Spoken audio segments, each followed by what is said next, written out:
Olá pessoal, tudo bem? Eu sou o professor Leandro Cordioli. Hoje eu estou aqui com o professor Josivan, ele é professor da Universidade Federal do Piauí e recentemente terminou seu pós-doutorado em aporofobia numa universidade em Montevidéu. Em seguida ele vai falar um pouquinho mais. Também estou aqui com o professor Jaderson, que ele é doutor em filosofia e está lançando agora em seguida um e-book a respeito de como estudar filosofia. Esse é um tema que interessa bastante ao pessoal aqui que acompanha o nosso trabalho no canal do YouTube, Leandro Cordioli.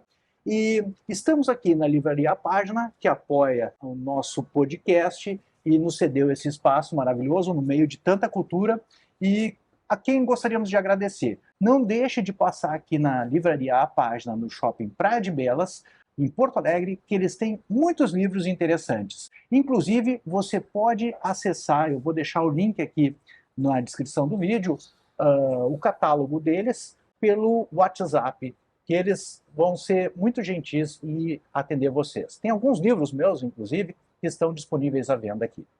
Professor, me diga, o senhor andava estudando agora recentemente em Montevidéu, numa universidade em Montevidéu, acompanhei sua viagem, a aporofobia, né? Isso, Leandro. O que o senhor estudou lá? O que o senhor pode compartilhar das suas experiências conosco?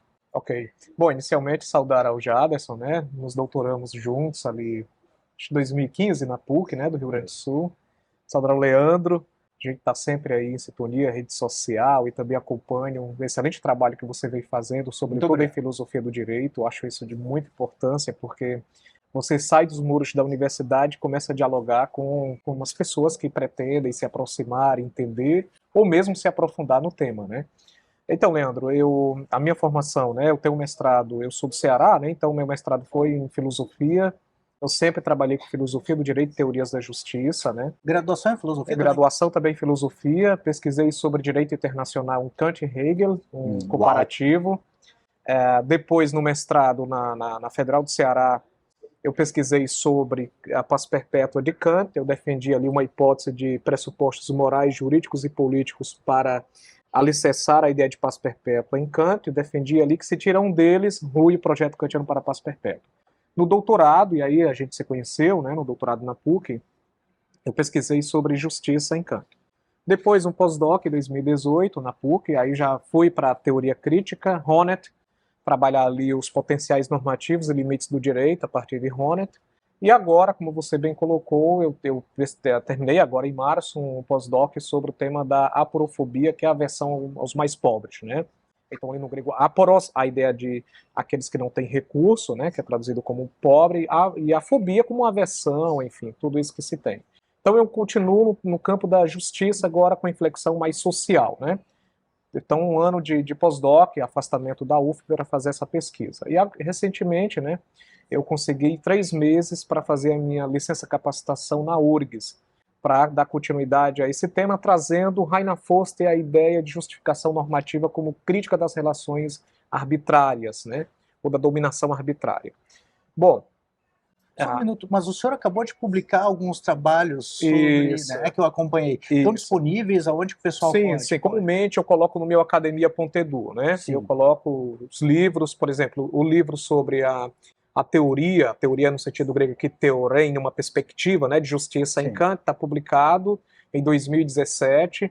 Tem também esse sobre relações internacionais em Kant. Tudo eu deixo ali, tanto no Lattes, mas, sobretudo, com PDF fácil de acessar no academia.edu. Então, gratuitamente, o pessoal querendo conhecer o seu trabalho pode acessar o seu academia.edu que vai conseguir Coloco estudar tudo esses lá, temas. Artigos, capítulos, livros, né? E tenho pretensão desse agora, como resultado da pesquisa realizada na UDELAR, né, publicar um livro justamente sobre esses potenciais normativos de Rainer Foster, no que se diz respeito a uma crítica das relações arbitrárias de poder, e o que eu enxergo como certo limite, que é o lugar do pobre na teoria crítica faustiana, que parece ser um problema também em outros, como em Honneth, em Habermas. Então é como que trazendo a nossa perspectiva da América Latina, né, temas de desigualdade social e tudo, e ver qual o lugar dessas pessoas que estão marginalizadas na teoria crítica. Esse foi como que o arcabouço fundamental da minha pesquisa, né? Sim. Eu penso que ao longo deste ano deve estar saindo um livro sobre isso. Sensacional. E professor Josivan, o senhor, e eu acho que aqui a gente compartilha isso, a gente tem tipo uma vocação para filosofia e foi, que nem eu digo, do professor Drayton, né, aos mais altos graus de estudo na filosofia. Sim. Mas o Jaderson está lançando também, tem doutorado e está lançando um livro agora, um projeto que é Como Estudar Filosofia. Ou seja, a ideia também, né, é claro, que nem a gente às vezes tem um impulso inicial de curiosidade que nos leva a estudar, a ter acesso a alguns filósofos, e eu sempre tive vocação. Eu estava conversando outro dia com uma colega, desde criança, assim, tinha acesso a documentário, alguma coisa, sempre tive alguma, desde eu comecei a pensar, quando eu comecei a ter interesse, aí me dei conta que isso remontava há muito tempo, né? Claro que não, mas com 17 anos estava lendo Aristóteles na faculdade de Direito, por exemplo, a política. Então, a ideia aqui, claro, o senhor acabou de mostrar que levou o mais alto grau, o Jaderson também, eu também, mas, Jaderson, fala um pouco da tua trajetória e desse teu projeto, que é tema desse nosso bate-papo, que é como iniciar, como e por que iniciar o estudo da filosofia. Perfeito. Saúdo o professor Josivan e o professor Cordioli, fomos colegas ali na PUC. A minha trajetória na filosofia, eu sempre começo a dizer que ela começou quando pela primeira vez eu entrei em contato com um filósofo. E a primeira vez que eu li um livro de filosofia foi As Confissões de Santo Agostinho. Excelente livro. Muito antes muito tempo que eu li. Muito antes de entrar na faculdade. Eu devia ter uns 17, 18 anos, naquela fase de adolescência, em que muitas coisas estão mudando. E aí eu entro em contato com... Aí dá uma freada na adolescência. Aí eu entro em contato o Agostinho. Aí eu entro em contato com o Agostinho ali, todos os relatos dele. Que sorte, né? Eu das não fui ler só agora. E eu era muito novo. Aí eu... enfim, aí eu entro depois na faculdade de filosofia, curso a graduação, sempre voltado para os clássicos, os antigos e medievais, mas quando eu chego no final eu vou fazer TCC em Nietzsche. Uau! Olha só, que puro! De Agostinho para Nietzsche. Estragou tudo agora. De Agostinho para Nietzsche. Pode tudo agora. Por toda a questão da religião e da antropologia e tudo mais. Daí depois eu sigo na minha trajetória, fazendo mestrado e doutorado ali na PUC, né, onde a gente Com quantos se conheceu. anos você leu Agostinho mesmo?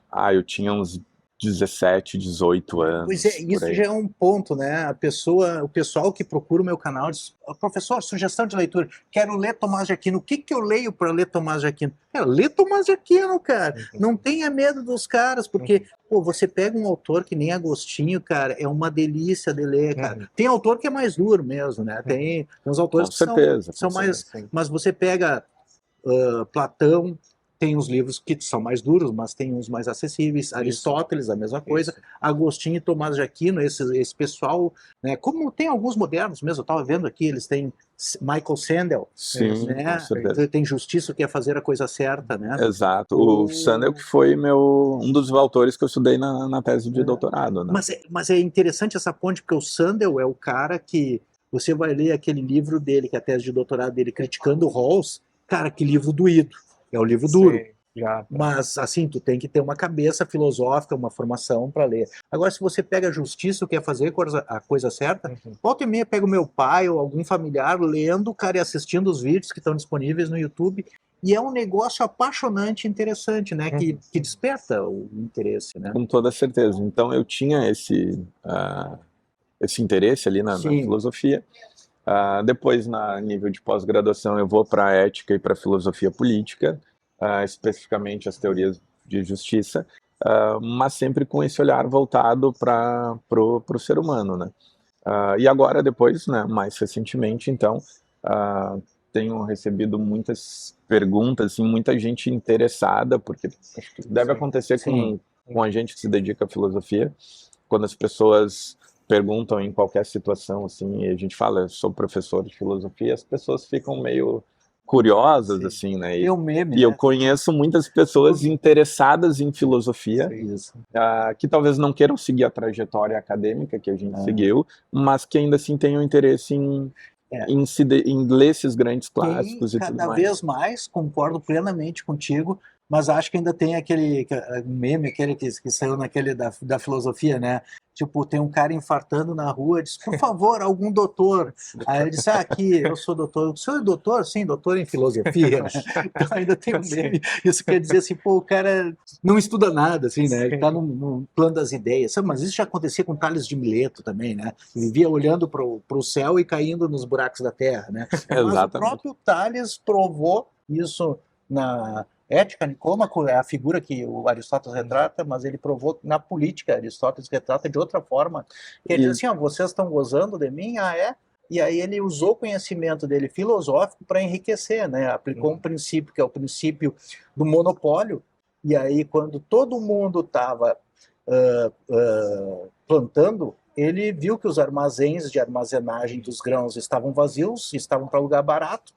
Ele alugou todos os armazéns, projetando que haveria uma grande colheita com base no conhecimento climático que ele tinha. Perfeito. Aí começaram a colher, disseram assim, temos que armazenar porque é uma super colheita. Aí disse, quem é que tem os armazéns? O Tales. Aí chegaram nele, ele disse, agora o preço quem dá sou eu. Então ele alugou por barato e depois repassou por um monte de dinheiro. E essa história do Tales, né, que é o primeiro filósofo, faz essa imagem de que a pessoa que estuda filosofia, ela está sempre com a cabeça nas nuvens, né? Mas a filosofia é justamente o estudo da realidade, né? O estudo daquilo que nos cerca. Exato. Por exemplo, o próprio estudo que o Josivan tem feito sobre o lugar do pobre ali na teoria crítica. Se você pega, por exemplo, né, acho que se a gente lá para o berço, para o início, né, na Grécia, as questões fundamentais postas pelos fisicalistas, né, a ideia de physis, a ideia de natureza, então a pergunta fundamental que eles colocavam como arquê, né, sobre de onde vem tudo isso, né? Acho que a filosofia, ela coloca uma questão que até hoje você tem possibilidades de respostas. Criacionistas defendem uma coisa, evolucionistas outra, mas você não fecha essa questão. Então, essa conexão com a realidade na filosofia, né? Claro que tem esse preconceito que foi gestado, por exemplo, dentro de regimes ditatoriais, de contra-racionalidade, de sufocar a filosofia, de reprimir, de obliterar, de marginalizar, mas tirando essa pecha, essa má fama, né, que foi construída, a filosofia ela sempre teve uma preocupação com a realidade, né? Hoje você vê a física, o direito, né, o Leandro, que tem todo um caminho pavimentado no direito, né, eu que trabalho nessa intersecção entre filosofia e direito, né, cada vez mais as pessoas nas diversas áreas, a própria medicina, a bioética, enfim, se você vai olhar, tem uma conexão fortíssima com a filosofia, né?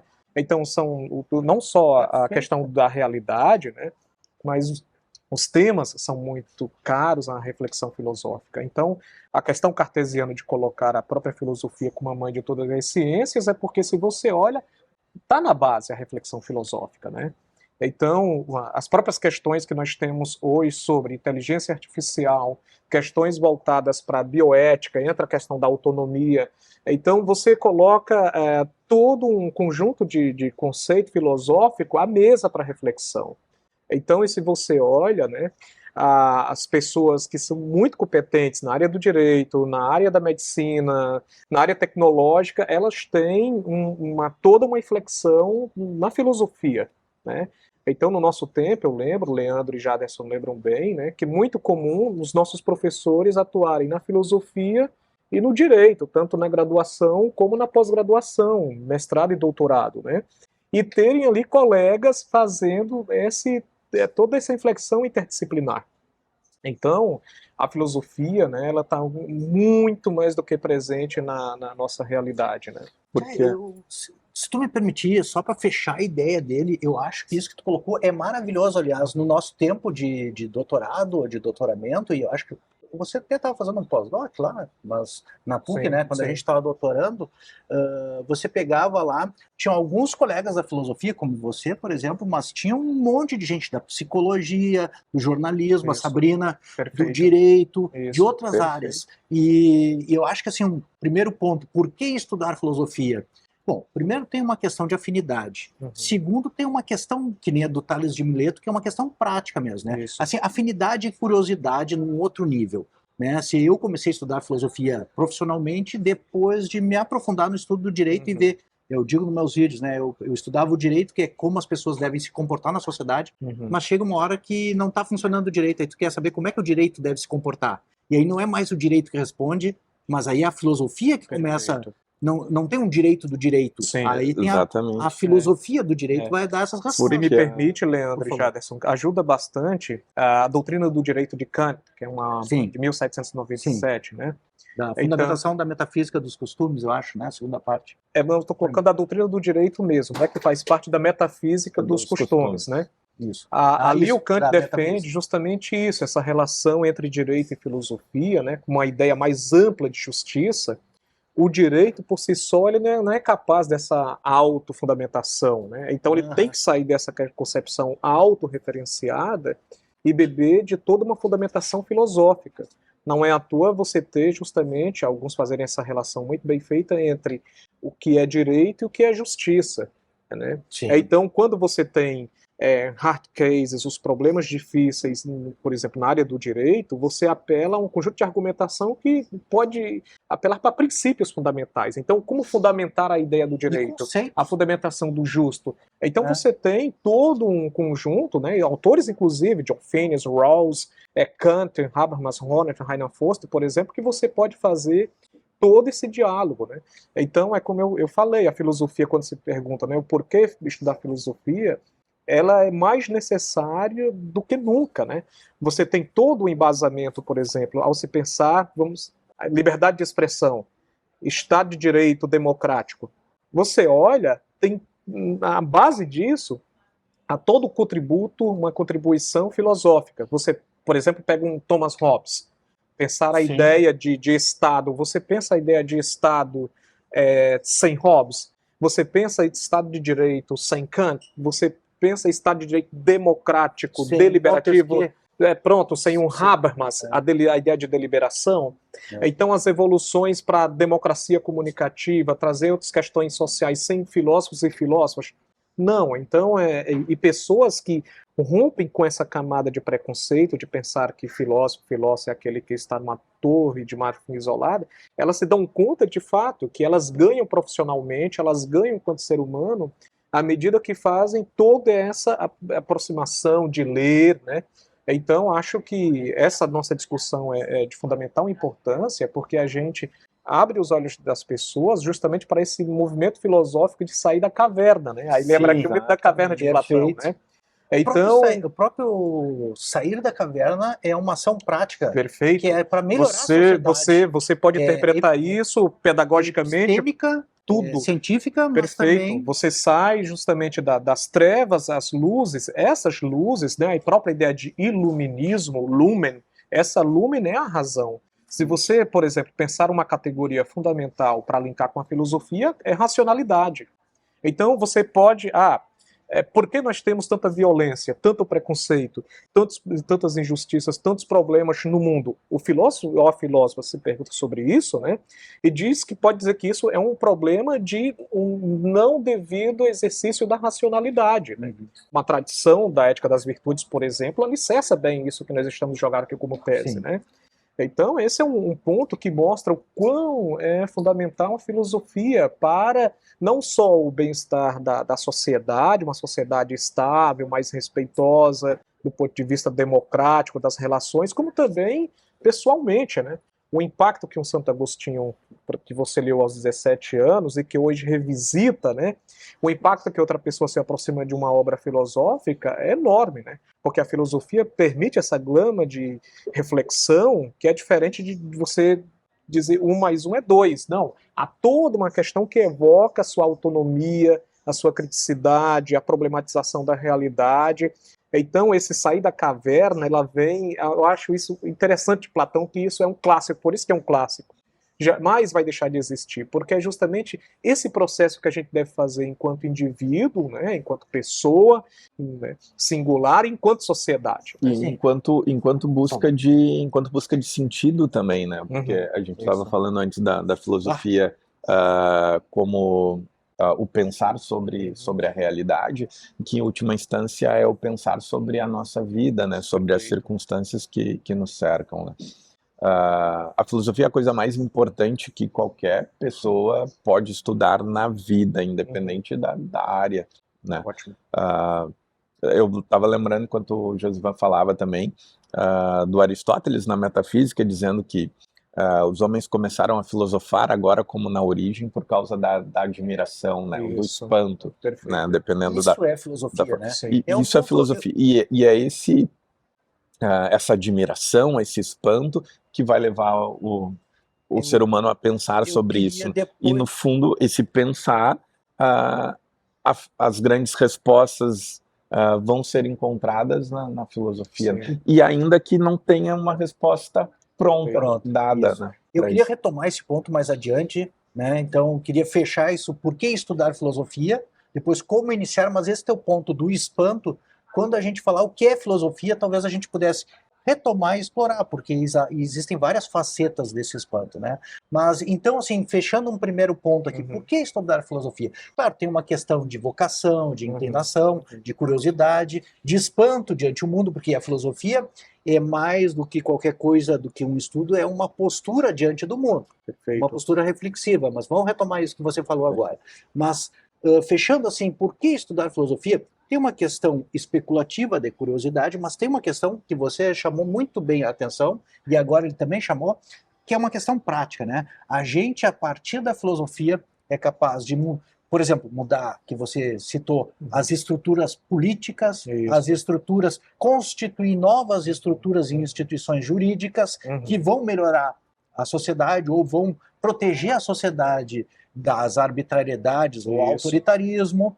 E, inclusive, encontrar, por exemplo, vocês que estudam muito também a teoria da justiça, as injustiças e o que é justo dentro de uma sociedade, você precisa de uma instância crítica para isso, mas também, que nem você colocou no começo, é necessário, por exemplo, até para atividade médica ou bioética, que você falou, a filosofia, porque existe uma instância que é a crítica da medicina, ainda mais nos dias de hoje. Por exemplo, num conselho de ética hospitalar, as pessoas não se dão conta, mas dentro de um hospital existe um conselho de ética, e, por exemplo, nosso professor de teoria da justiça participava, integrava o conselho de ética, porque era necessário uma pessoa que fosse dotada de um conhecimento sobre ética, especificamente, de modo crítico, filosófico, para debater com os médicos, para ver o que era viável fazer ou não fazer e como lidar com casos delicados. Talvez aquele dia a dia do hospital não seja o caso, mas casos complexos vão para uma instância superior, assim como no direito, que o filósofo começa a ter um papel prático.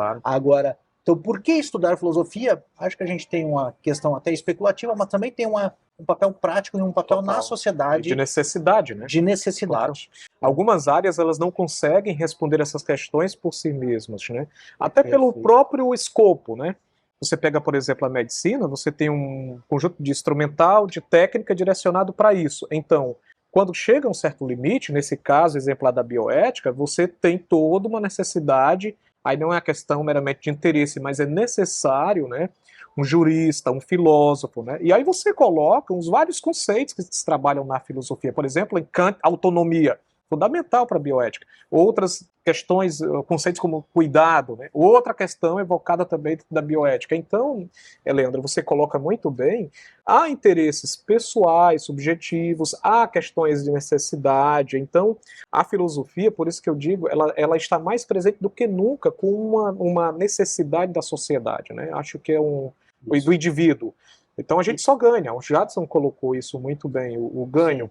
Agora, o processo que eu acho que tem de se fazer, eu trouxe aqui a alegoria, né, da caverna de Platão, de sair das sombras, né, das trevas e à luz, a essa razão, né, é essa primeira questão de se dar conta da necessidade de se espantar-se com a realidade. Então a filosofia ela é altamente real, ela é calcada na realidade, na imanência, porque desde a Grécia a gente passa por a Idade Média, a modernidade, agora a nossa contemporaneidade. Os problemas que são evocados, os filósofos estão sempre aí dando seus posicionamentos, né? Então, e são ouvidos e ouvidas. Então, isso mostra o quanto é uma profissão séria, né, necessária, E agora só um ponto que eu vou colocar, se as pessoas não querem, por exemplo, não quero fazer um bacharelado, uma licenciatura em filosofia, as obras filosóficas estão aí, desde um Agostinho, né? Você deu um gancho, a gente fechou aqui, por que estudar filosofia? Isso, perfeito. Agora, como começar a estudar filosofia? Se o Jaderson me permite, assinando a minha experiência, né? Por exemplo, trazer o meu percurso pessoal, né?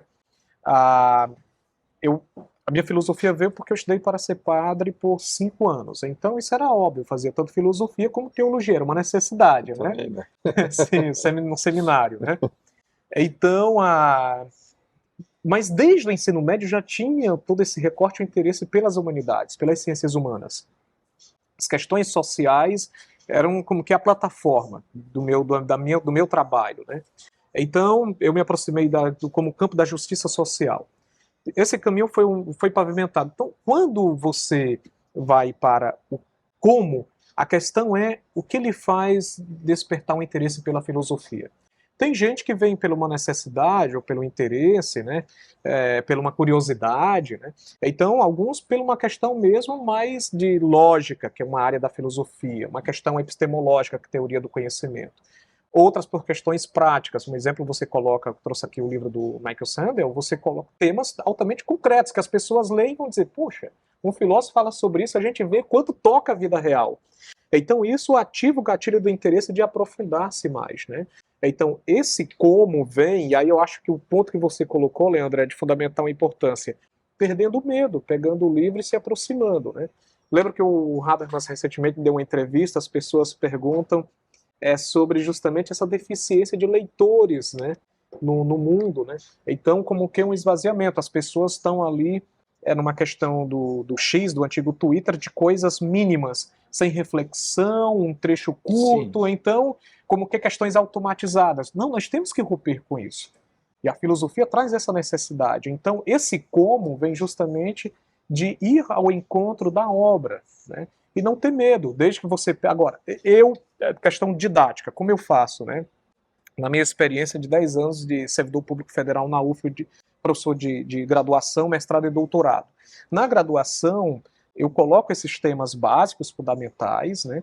Mas eu sempre coloco, eu passei por isso, a história da filosofia. Quando você está a par do contexto, de como foi a filosofia na Idade Antiga, na Idade Média, na Idade Moderna e na Contemporaneidade, e pela história, pela contextualização da filosofia, facilita para você entender os conceitos. Eu aprendi dessa forma. Sim. Eu ia te dizer, acho que o fundamental é isso que você falou, que é perder o medo e ir, que nem o Jaderson, com 17 anos, de encontro a Agostinho, que fecha muito com o que tu falou também, de autoconhecimento e de encontrar os objetivos de vida, que é o papel prático da filosofia, próprio da filosofia, porque tu é impactado por aquilo ali, né? A minha experiência começa com a filosofia dessa forma, né? Eu recebo emprestado de um sacerdote, inclusive, as Confissões do Agostinho, porque eu vivia num momento que acho que todo adolescente passa por isso, que é de se questionar sobre as grandes questões da vida.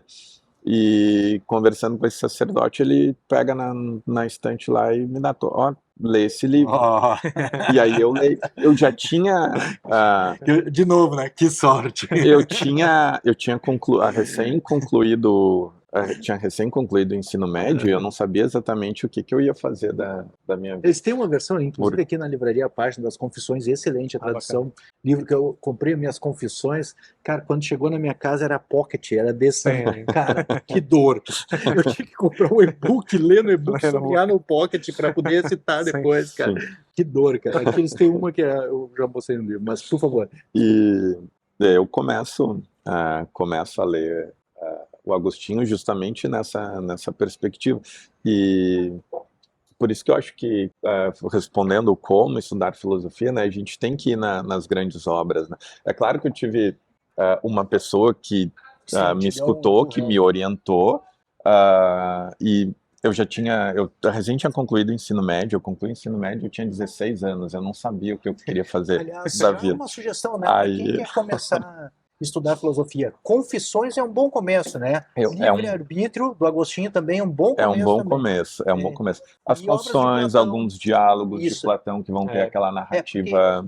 O que eu ia acrescentar, tanto Platão quanto Agostinho, que é um platônico, eles escrevem em termos de diálogos. Então, você vai pegando os argumentos ali, vai participando como se você fosse um interlocutor dentro daquele debate, né? Com certeza. Então, Platão, por exemplo, a República é bom para quem quer iniciar sobre esse tema da justiça, compreender como era a polis, a política, no tempo. E eu acho fundamental a questão do método, né? Os gregos se preocupavam muito com isso, e inclusive as nossas ciências atuais todas têm a parte metodológica, né? Essa ideia do meta-rodós, como o caminho para chegar a tal objetivo, né? Eu acho que na filosofia o caminho, Leandro e Jaderson, também é sempre articulando. Eu estou lendo um exemplo, que é sou mais da filosofia prática, né? Você lê a República, mas como você pode fazer uma espécie de adornamento, uma atualização? O que isso tem a ver para os dias de hoje? Perfeito. Então, quando você faz isso, você faz um movimento racional de subentender que você estar a par do conceito e fazer a relação com os dias de hoje. E isso vem, inclusive, para a ideia da utilidade da filosofia. Agora, se você ler ali, né, com aquele cansaço, com aquele desgosto, então você não vai entender os conceitos nem ver a utilidade, entendeu? Então, a filosofia é feita também, como toda a área, do prazer da leitura. Isso. Se você não tem, a coisa não anda. Isso que o Josué está colocando é muito importante, né? Porque a leitura ela não pode ser aquela leitura passiva, né? Isso. A leitura de um texto filosófico não pode ser feita como um outro texto narrativo de literatura, algo desse tipo, embora tenha muita literatura que vai ser muito filosófica, né? Mas quando a gente está falando dos grandes clássicos, aquele texto ali eu tenho que dialogar com o autor, seja para atualizar isso que está fazendo, seja para discordar dele, porque eu não preciso concordar com o que ele está dizendo.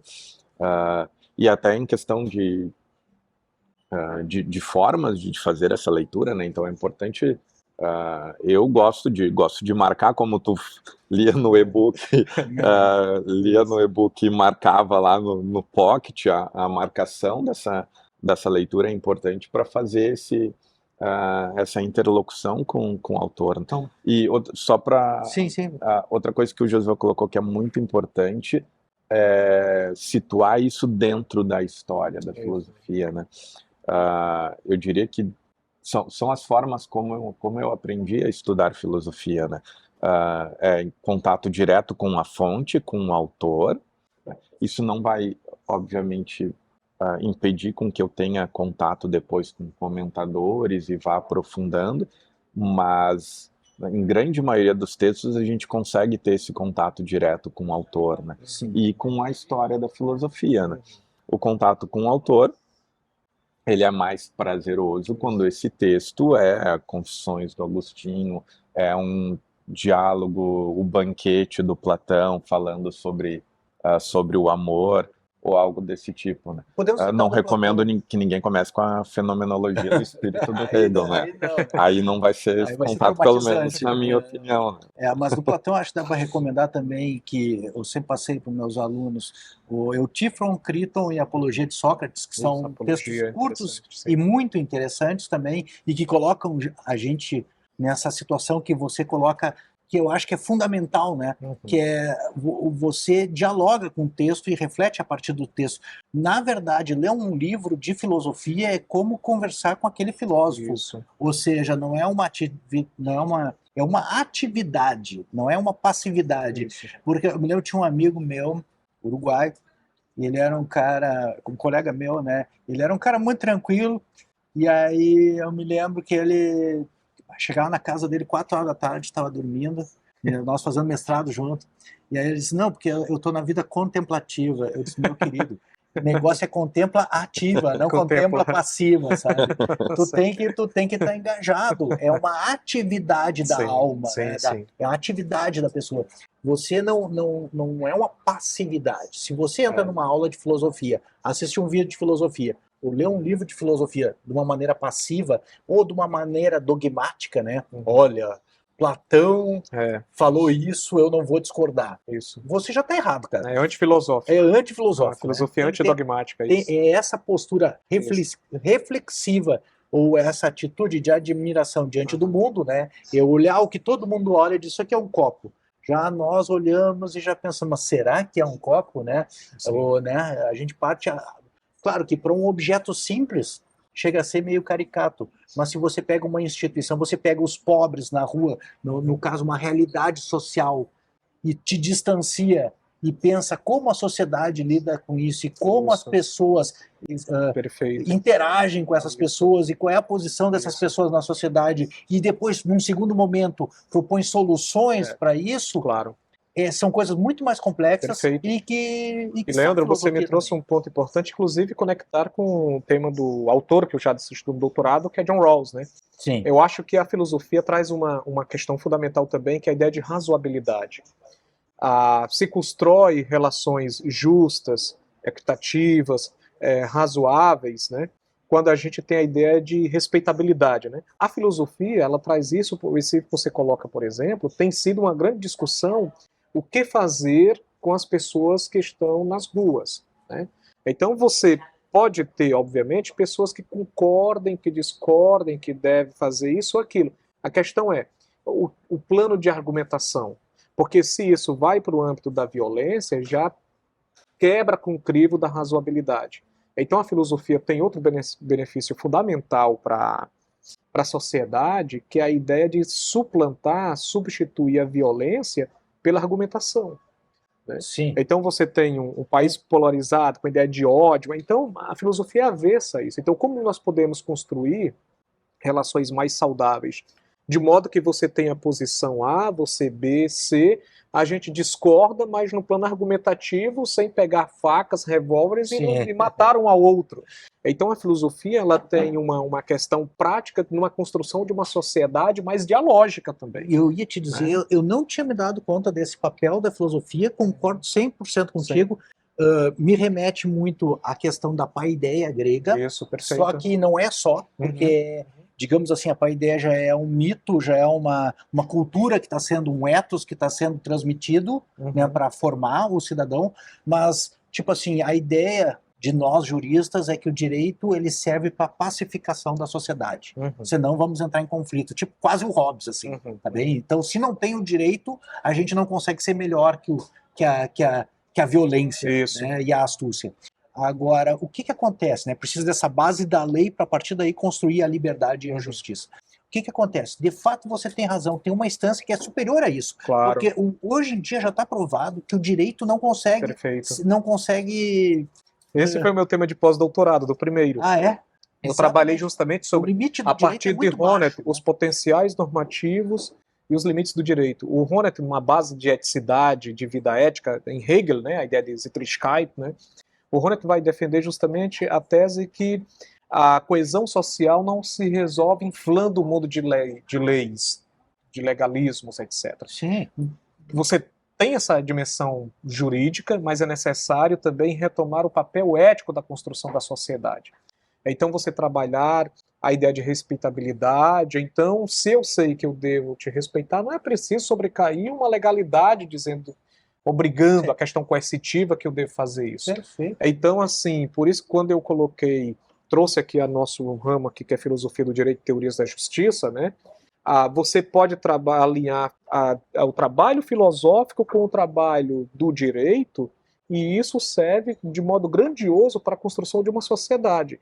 Agora, um ponto que eu coloco como um entrave prático, Leandro, é não só diz respeito à filosofia, mas eu acho a necessidade da nossa sociedade brasileira como um todo, claro que isso vem um trabalho de base, de ter um ambiente bom, seguro, saudável para as crianças na escola, ter as condições sociais para que essa criança esteja na escola, e quando adolescente, quando adulto, falta uma questão fundamental aqui de base, que é termos mais acesso à educação, à leitura, isso é fundamental. Construir um Brasil mais justo, um Brasil mais igual. Que é o Uruguai. Passa, perfeito.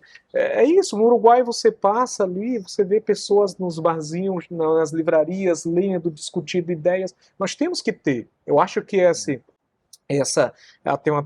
tive um professor que ele dizia que o Brasil não passou ainda suficientemente por uma revolução em nível de esclarecimento.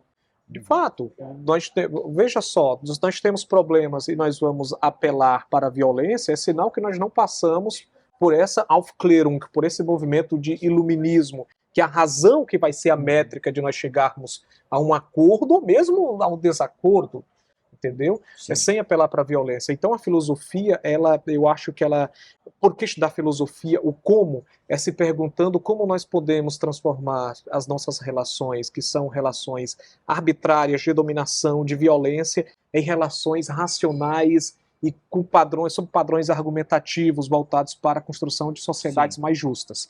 Isso é como eu penso filosofia. Agora, eu queria perguntar, inclusive, para ti, que está escrevendo um e-book a respeito, assim, e aquele cara que está, tipo, nos 14, 15 anos, começa a ver vídeos no YouTube hoje em dia, que é um caminho para a filosofia, né, antes dos 17, porque 17 realmente, eu também comecei a ler Aristóteles com 17 anos, né, então o cara já pode chegar sem medo nos filósofos.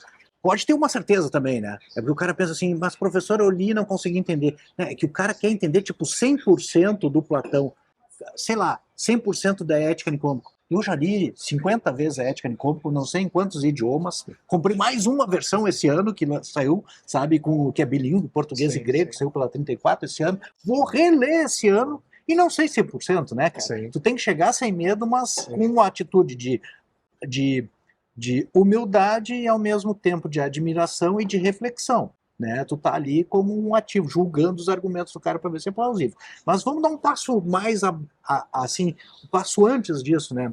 Eu me lembro quando na minha infância, pré-adolescência, sei lá, era moda na época, best-seller.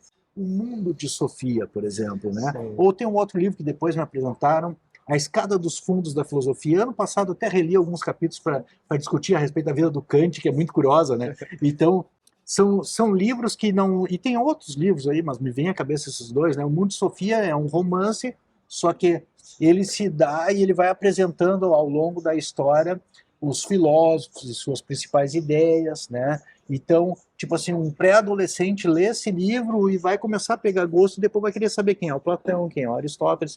A Escada dos Fundos é uma outra forma de entrar na filosofia, que não é filosófica, e não é história exatamente da filosofia, mas é a história da vida privada dos filósofos, né, da vida particular. Então, tu vai saber que o Kant tinha umas manias, tipo acordar sempre no mesmo horário, fumar um charuto, que nem diz o Luciano Brasil, nosso colega lá, né? Tipo assim, ele tinha que fumar um cachimbo, e o cachimbo era sempre um cachimbo só por dia. Só que diz o Luciano, só que para ele não quebrar o imperativo de um único cachimbo por dia, ele começou a aumentar o cachimbo. O imperativo, como é que é a máxima? Continua a mesma, né? A máxima não foi quebrada, ele manteve a máxima, né? Que é o princípio subjetivo de ação. Mas ele deu uma... Você não pode mentir, mas não é que você tem que falar toda a verdade, né? Pela razão instrumental, né? Então, eu perguntaria para vocês, como é que é, né, nesse mais básico, assim, né? Como é que a pessoa vai ter acesso? Claro, hoje em dia, dei duas obras aí, né? A Escada dos Fundos, o Mundo de Sofia, vídeos no YouTube, pode atrair uma pessoa também. E a outra posição é chegar na filosofia, nos grandes autores, pelo menos nesses mais acessíveis, porque para quem não conhece Hegel e Platão, estão no mesmo pedestal, talvez Platão até em cima, porque já ouviu falar muito mais de Platão. Isso. Só que você tem algumas obras que são acessíveis de Platão, que a gente já mencionou aqui, Agostinho, Tomás de Aquino, Aristóteles e tantos outros. Kant eu já não sei se tem alguma acessível. Eu também. Né? Mas são filósofos muito interessantes. Vocês teriam mais alguma sugestão para quem está assim, ó, olha, eu quero começar a filosofia por uma curiosidade, tenho curiosidade. Como, né? Como assim, o mais básico do básico? Teriam mais alguma... Eu acho que é bem importante nesse início ter algum norte sobre o que a pessoa pretende estudar na filosofia, né? A gente tem mais de 2000 anos de história da filosofia, a gente tem muitos autores. A filosofia ela tem diferentes áreas temáticas, né? Então eu posso estudar ética, posso estudar política, posso estudar religião, posso estudar lógica, posso estudar epistemologia, enfim, né? Da metafísica, né? E tendo esse norte da onde a pessoa, para onde a pessoa quer chegar, é muito importante. Esse tipo de obra que tu comenta, ela ajuda bastante, sobretudo quem é muito novo e ainda tá querendo começar. É claro que o Mundo de Sofia ela não vai ser a grande obra filosófica do Ocidente, da humanidade, mas ela é uma boa introdução para começar, assim, né? Para ter esse primeiro despertar, né?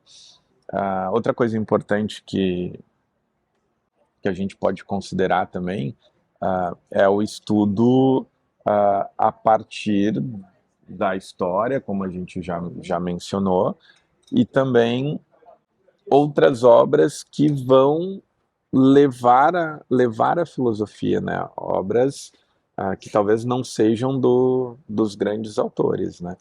Pode ser um caminho Antígona, importante, por exemplo. Né? Antígona é uma baita obra para começar, para se pensar ali sobre diversos assuntos, né?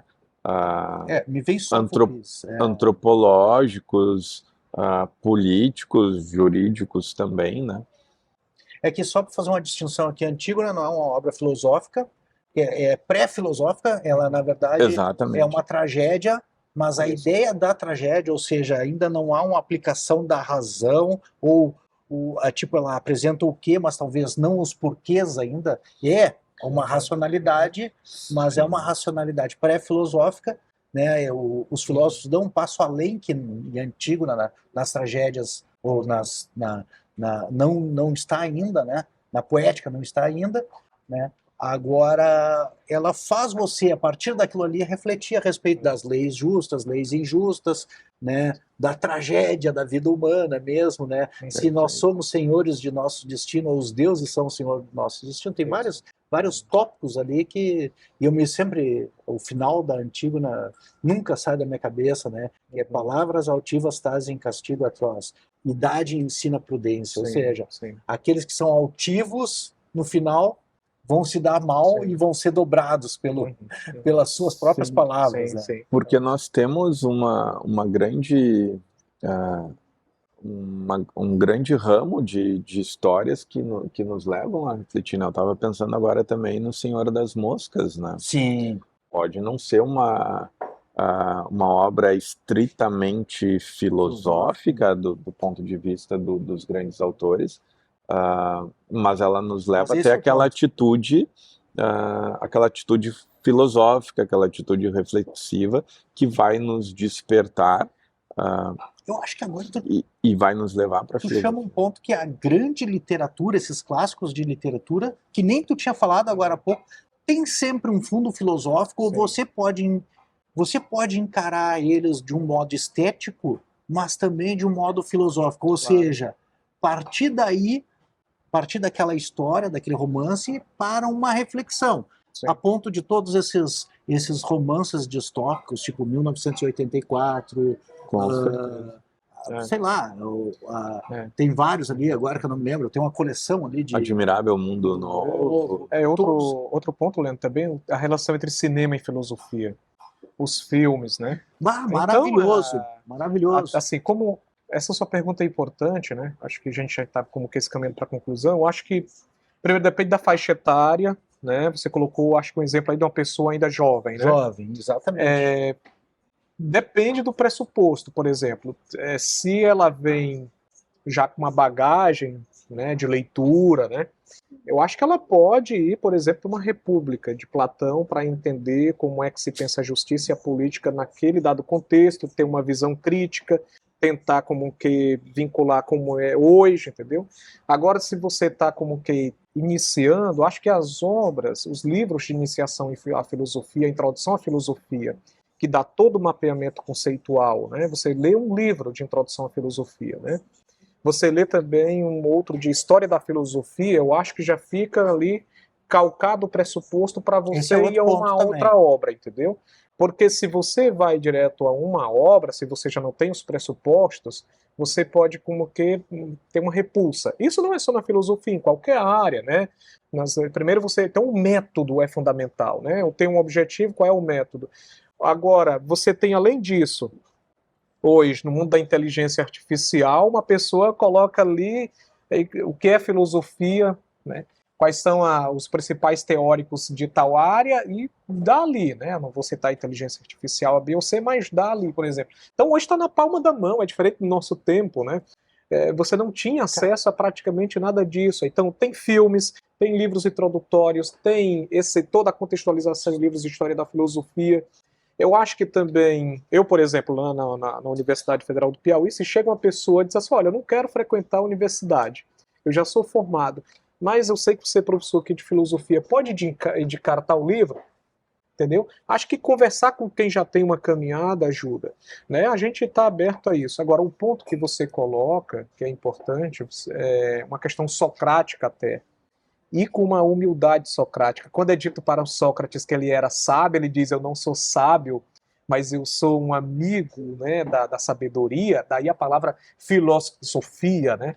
Uma amizade à sabedoria, vem justamente isso. Acho que essa curiosidade, esse espantar-se, esse abrir os olhos para o mundo e começar a questionar, traz justamente essa ideia dessa proximidade com a filosofia. Porque isso não tem, só para concluir aqui na mesma linha do Ok.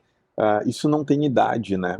Platão até vai dizer lá na República que o filósofo vai se dedicar às grandes questões, acho que depois dos 35 anos, se eu não me engano. Hoje, até os 35 é adolescente. Mas a gente tem, por exemplo, Epicuro na Carta sobre a Felicidade, né, escrevendo o seu amigo Meneceu, ele diz lá no início que ninguém é jovem demais ou velho demais para se dedicar à filosofia, né? Isso. Agora, um terceiro ponto que eu acho que é fundamental, a gente já viu por que estudar, como se iniciar no estudo e como estudar a filosofia, mas um terceiro ponto que é fundamental, eu acho, é, afinal de contas, o que é filosofia? E eu acho que a gente já falou várias coisas aqui, né? Eu acho que para responder essa pergunta, o que é filosofia, passa que a filosofia não é algo simplesmente lúdico para fazer, pode ser também, mas tem uma função na sociedade. A gente falou algo que é fundamental, que a filosofia não é uma passividade, mas é uma atividade. A gente já falou que pode-se fazer filosofia a partir de vídeos, de livros, de romances, de livros filosóficos, da história da filosofia, da história da vida dos filósofos, né? Mas eu acho que fundamental é que, e aí eu queria ouvir vocês, a respeito de vocês que são propriamente formados em filosofia, né? Eu sou doutor em filosofia, minha formação é jurídica. O que é filosofia? É essa atitude de admiração diante dos livros, diante dos filmes, diante das histórias, diante do mundo, diante da realidade. É um passo atrás e olhar diferente para isso. O que é filosofia? O que é filosofar? Se alguém está pensando assim, pô, mas eu acho que isso é legal, já viu por onde começar, já viu por que começar e já viu a utilidade disso e é mais do que isso, talvez que faltou é que não é só uma utilidade, mas você falou, é uma realização pessoal também, né? Afinal de contas, a felicidade no final para Platão e Aristóteles é a vida filosófica, para Sócrates também, é a vida filosófica, é a vida reflexiva a respeito da comunidade, da vida e etc e tal. Mas o que é filosofia? Se alguém quer se aproximar da filosofia, uma primeira pergunta, já que a gente falou de várias coisas que pode haver confusão, assim, filosofia é estudar a história da filosofia? Eu digo, estudar a história da filosofia ou a história da vida dos filósofos é uma boa porta de entrada para a filosofia. Mas isso é filosofia? Faz parte, é um componente, eu diria, de contextualização, né? Trazendo em termos populares, assim, quebrar o gelo, para você não ficar, poxa, isso aqui não tem nada a ver. Mas, assim, essa pergunta fundamental, o que é filosofia? Se a gente retoma as tradições filosóficas e aos períodos dentro da filosofia, a filosofia ela nasce justamente com essa criticidade, esse espantar-se. Então, a filosofia eu entendo como uma visão crítica acerca do mundo, de si mesmo, das relações, Então é o descortinar, é o sair da caverna, essa visão racional, reflexiva, problematizadora acerca das coisas. E isso tem um ganho tanto individual como social enorme. Você pega sociedades, países que têm essa inflexão filosófica, são países altamente críticos, né? Eles lidam com questões de injustiça, corrupção, qualquer mazelas e problemas sociais que nós temos, totalmente diferente do que sociedades que não estudam filosofia. Então, essa visão crítica acerca da realidade das coisas e aos fundamentos, perguntar sobre o porquê disso. Assim como lá os gregos se perguntaram sobre esse arquê, esse princípio fundamental de todas as coisas, né? O porquê disso é justamente dizer, eu não posso ficar pelo menos na passividade. É preciso perguntar o porquê disso, o porquê daquilo. Então, acho que é fundamental para uma construção do indivíduo e de uma sociedade racional, crítica, emancipada. Então, a filosofia, Leandro, uma categoria fundamental, eu entendo filosofia como criticidade. Sim, eu vou falar exatamente o que tu falou, com outras palavras, que eu acho que, assim, só colocando, enquanto atividade, a criticidade é a pessoa diante do que está todo mundo acostumado, Isso, assim, perfeito. ambientado, a pessoa dá um passo atrás e Claro. pensar, mas será que isso é assim mesmo? Será que não tem outros aspectos, ou outros Sim. vieses, ou outras formas de enxergar isso? Isso. E É quebrar os grilhões. Quando nós colocamos a alegoria da caverna, é isso. As pessoas estão acorrentadas, tem apenas uma sombra entrando, e eles pensam que aquela sombra é a realidade, é a verdade. E foi preciso um deles, e aqui você pode, aqui de modo metafórico, dizer que é um filósofo, que sai e diz, não, aquilo que nós pensávamos que era X é Y. Então, esse movimento de criticidade, de sair das trevas à lumen, à razão, à racionalidade, é o movimento filosófico ao qual que eu vou te coloquei. confessar que acabei de fazer filosofia ou aprender filosofia contigo, porque obviamente eu li a República do Sim, Platão, sim. obviamente eu já fiz, inclusive É um agora, movimento um fundamental e necessário. vídeo sobre o mito da caverna do Sim. Platão e o quebrar os bilhões, mas nunca conciliei tão diretamente, né? Nunca juntei as duas coisas, que o quebrar o grilhão é exatamente essa postura reflexiva. Claro, Não tinha me dado e conta. Eu crítica. pensei assim, o cara Claro, sai da caverna, claro. sabe? Meio E aí direto. tem um detalhe que você nota na própria alegoria, ele tem medo de voltar e contar aos que ficaram na caverna, né, o que eles pensavam que era verdade, eram apenas aparências, Sim. era apenas a doxa, né, não era a episteme, Sim. não era a ciência. Era opinião. É a não... opinião, né? Então ele tem medo de contar. Então esse é um medo que filósofo e filósofa às vezes tem medo de se comunicar com a sociedade, porque tem toda uma pecha né, que foi montada de dizer que o filósofo e a filósofa não tem nada a falar para a sociedade. Pelo contrário, o que a gente viu aqui é que, enquanto construção de subjetividades, das instituições, da sociedade, desse plus qualitativo em termos individuais e sociais, a filosofia calca todos esses alicerces. A gente viu uma gama de utilidades daqui nesses 40 minutos, não sei quanto de vídeo que estamos a fazer, né, sobre essa relevância da filosofia. Jaderson, você que mencionou Agostinho e que te segurou na adolescência, por sorte do mundo, por sorte da tua felicidade, sorte da tua esposa, das tuas duas filhas também, Jaderson, me diz, e a filosofia é diálogo? Porque exatamente, né? Como é que Sócrates diálogo e se negava a escrever, né? Porque ele disse, isso aí mata, a palavra escrita mata o diálogo, né? O segundo, Platão escreveu, tirando as cartas, eu acho que todo o restante da obra que chegou a nós é em formato de diálogo, ou seja, são argumentos apresentados, e o que é agoniante, às vezes, para um jovem em Platão, é tu ler 500 páginas e chegar ao final e descobrir que é uma aporia, ou seja, a gente viu um monte de coisa, mas não tem a resposta. Para mim, com 17 anos, eu li Aristóteles, a política, e lia Platão e disse, cara, o Aristóteles dá todas as respostas, cara. Para que ler esse cara que só faz pergunta, cara? Como diz o Drayton aqui, exatamente aqui, as respostas ficam no tempo, as perguntas são eternas, né? E ele tem razão, né? Sim. Então é mais importante a pergunta do que a resposta, né? Com certeza. Agora... Qual a importância do diálogo, e filosofia é diálogo? O diálogo é a ferramenta da filosofia? O que você... comum? aproximando-se, né, de Agostinho, que é uma pessoa que escreve através de diálogos? Com certeza. A filosofia, ela é diálogo também, ela se faz através do diálogo, né? A gente falou antes aqui da leitura, né, da importância da leitura, da importância de ter orientação, mas também da importância da conversa, né?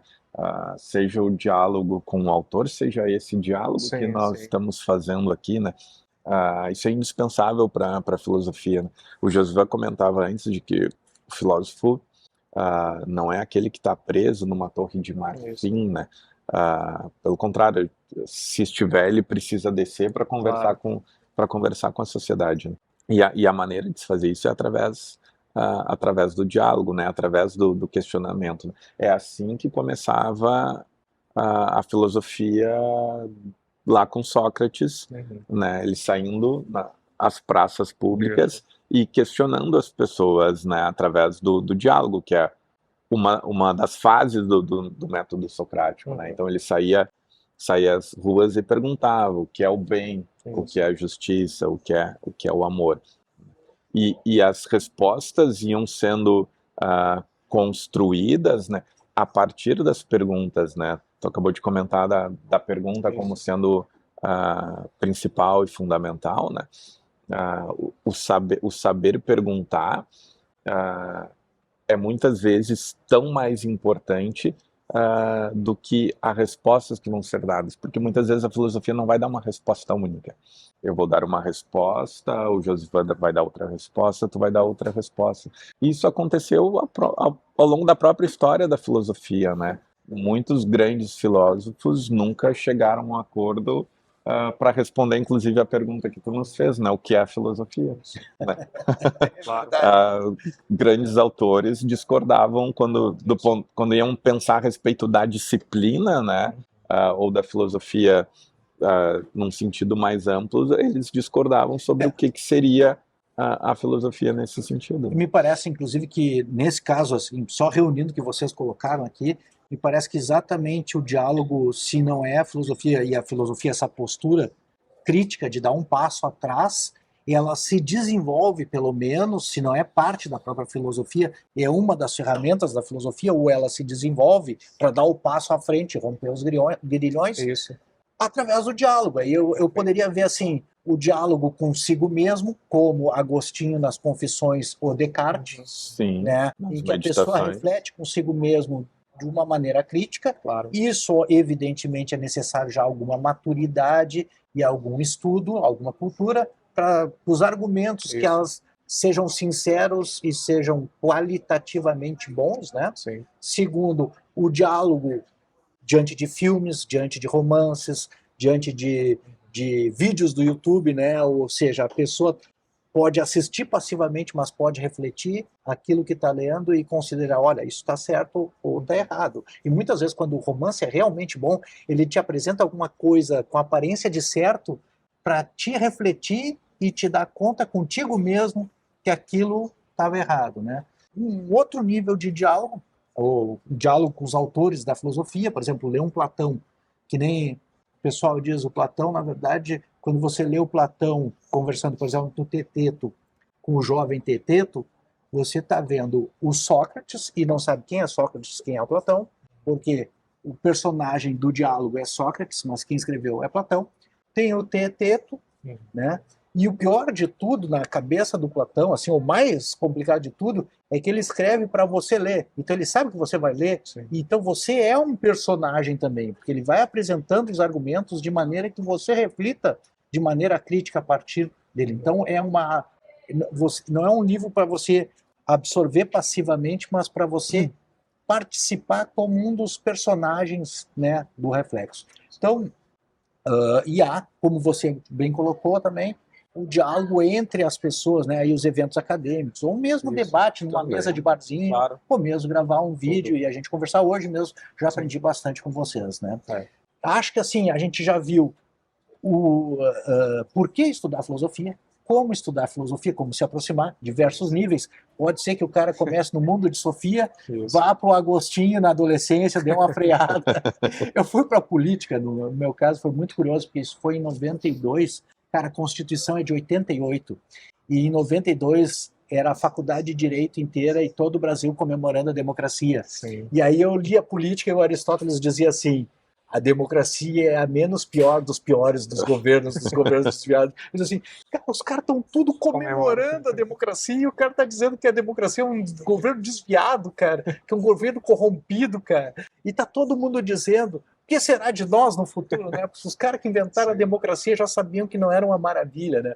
Então, eu disse, pô, né? Claro que o conceito de democracia mudou muito e hoje o que nós chamamos de democracia é mais uma politeia, uma república, seria outra coisa e não é algo a ser desprezado, mas é, para mim, com 17 anos, ouvir os meus professores falando uma coisa e ouvir um filósofo respeitado falando outra, me causou um choque. Então, eu queria saber se vocês têm uma última palavra para deixar para o pessoal que nos assiste. Josivan, se você puder... Eu quero agradecer, né? Foi muito bom estar com o Jaderson e Leandro aqui. Quero saudar todas e a todos que nos acompanham, né? E a gente está disponível no meu academia.edu, né? Enfim, redes sociais, e para dizer que quando a gente, não só na filosofia, mas a educação como um todo, né? Quando a gente, enquanto indivíduo, né? Enquanto sociedade, enquanto país, faz esse movimento de sair das trevas à luz, à razão, às ciências, né? A gente só tem a ganhar, né? Enquanto pessoa, né? Enquanto sociedade, enquanto nação. Então, acho que é um recado que a gente pode deixar aqui, é que, seja filosofia ou não, aproximar-se das ciências é algo que a gente tem a ganhar. Com certeza. Jaderson, um último recado. E fala desse teu projeto também, de lançar um e-book a respeito de como estudar filosofia, né? Agradeço o convite, né, de estar aqui contigo e com o professor Josivan. Uma última palavra é para reforçar aquilo que a gente iniciou falando, que é justamente dizer que a filosofia é a coisa mais importante que alguém pode estudar na sua vida, independente de qual é a razão do viver dessa pessoa.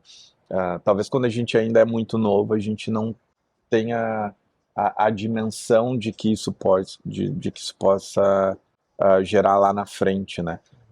Mas é muito importante que isso já aconteça, claro, o quanto antes, né? Mas como dizia Epicuro, também nunca se é velho demais para se começar a pensar a filosofia, né? Falando rapidamente aqui do meu projeto, né? Então eu tô montando um e-book que é justamente um auxílio para essas pessoas que não são da origem acadêmica que a gente é, mas que querem ler os grandes clássicos e precisam ter esse auxílio, essa orientação, né?